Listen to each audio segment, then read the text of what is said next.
Jorge Diez, Chief Designer von CUPRA and SEAT. Yeah. Nice to meet you here in Barcelona again. Nice to meet you.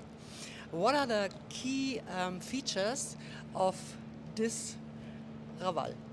So the CUPRA RAVAL, I think, is very emotional. I mean, we're very proud because it's going to be built here in Barcelona. I would say is having all the motion of the car with a bit more than 4 meters, and as well a lot of dynamic design. No? So as well, you can see the combination of sharp lines with these sculptural lines. And the interior, I think, is amazing as well because we have a lot of innovation. Door handles, hiding door handles, and as well in the interior, a lot of play with the lights and the sound, and amazing material like the 3D knitting that is totally innovative. Okay. I'm sure you personally have a highlight of this Raval, CUPRA Yeah. Raval. Well, What it is? I would say that I like the character that you have. No? I think always in CUPRA we try to put a lot of character on the cars that we have, something that you know exactly what you want, that show determination. I think the lights, they show a bit this kind of character. No? Me also, yes. Very strong, and as well we have a very nice welcome that is like the car will open the eyes. So very nice.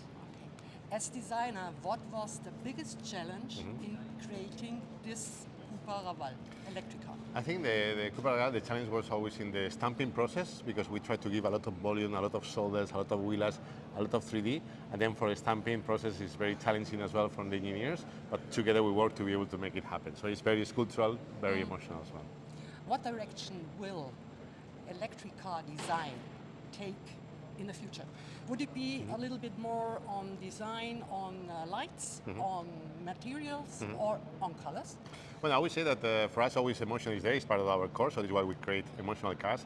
I think the colors always fantastic colors, like you can see here, the Century Bronze. Yes. But as well, one color actually that is iridescent and is changing through the light. No? And the material we have, the 3D knitting, is a new technology. Totally the first time we have a cap bucket in 3D knitting. That actually is the same material they use in the sneakers that you can recycle. And as well, what you say, if you play about the emotions, we need to play with the light and with the sound. So the car will have a very special sound as well to enjoy the driving.